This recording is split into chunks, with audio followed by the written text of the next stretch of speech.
Hi, thank you for coming to my benchmark presentation with Southwest Transit. I'm excited to go ahead and present to you why we chose the members that we did for this project. My name is Arriel Chavez. I'm in the class for Management 650 and Professor Marnie Davis. Heads up, please forgive the right-hand corner where it shows no picture for my camera. I recently bought this laptop for this class and I have not been able to figure out how to get the camera on. I have an appointment with Best Buy soon, but pretend you can see a tiny little face, which I will draw a smiley face right here. All right, let's go ahead and continue. Who was chosen for this project? Susan, Natalie, William, and Michael were all chosen for this project. I thought that they would be the best fit just according to the attributes that they hold. And we'll go over as to why on the next slide. Susan. Susan is collaborative. She was chosen primarily for that particular trait that she holds. Collaboration is great to have. It develops trust with other team members. It allows conversation to flow. So with that too, as we can see mentioned here, she's non-confrontational and can shut down in times of conflict. So even though this is the case, she's still strong in her beliefs and opinions, which is really important to uphold. And we'll see later why that meshes well with the other team members. On a difficulty scale from 1 to 10, I would say it was pretty easy to choose her, just because she was so collaborative with her team members. Natalie was next chosen to be part of this team because she exemplified traits that were pretty similar to the other team members. To go into that a bit, she had positivity, which I think all team members in particular held really well about each other. She's good at negotiating, she's competitive, and even though she can be monopolized in different conversations, I think with the right team members by her side, that wouldn't be the case. Specifically Michael, who we'll go into. William is also very positive. He has a good dynamic to his leadership. He is really good being a leader and a follower. He just wants what's best for the team. We'll also see later how this wraps up into what makes a really good conscious leader and conscious capitalism. But on a scale of 1 to 10 with him, I would say it was also easy to choose him to be part of the team, leaving him at 2. Michael is the most outspoken we have in all team members of the 4. So he's been with the company for actually 5 years. He's naturally positive. It says that he was a little passive aggressive, which I feel like wouldn't mesh well too much with the team. However, because he is so uplifting, I think that would be his uplifting to him, and I don't think it'd be so much of a detriment. So when we combine all of these traits, we get ourselves a pretty solid team.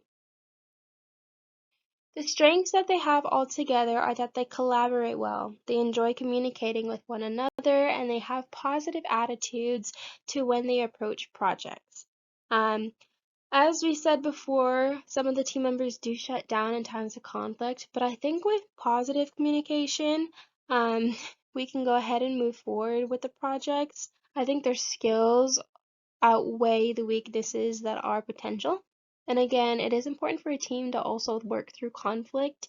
I don't think that these team members' weaknesses would cause too much conflict. I think that communication needs to be prioritized. Now, management was a high turnout, I guess you could say, for the choosing of this team because the attributes of the team members were so strong.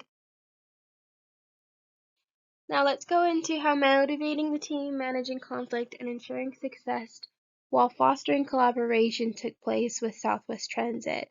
Theory Y and Theory X again was spoken over in the textbook.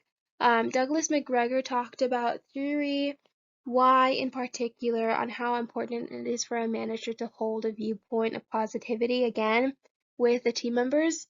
When a manager is able to look at their employees with success already in the back of their mind and not with detriment, it uplifts the environment, making the team members work stronger. So because these team members naturally hold this within themselves and they brought it into their work, that would be their sense of motivation.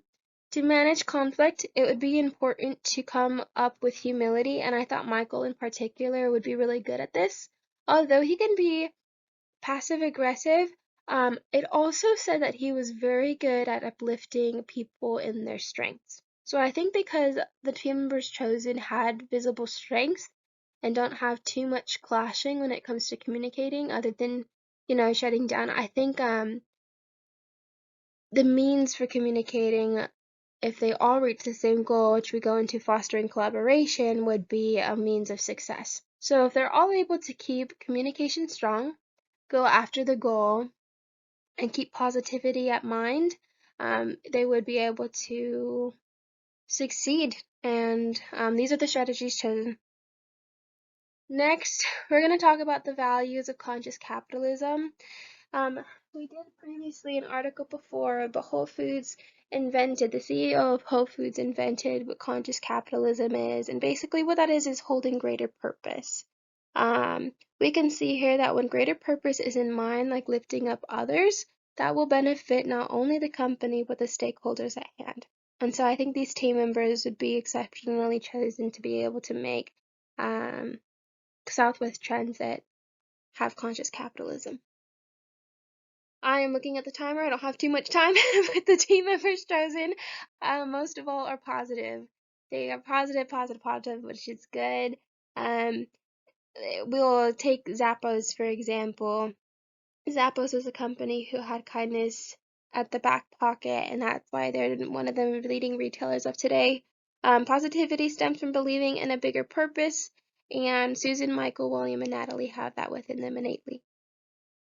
Lastly, how is value created for each stakeholder?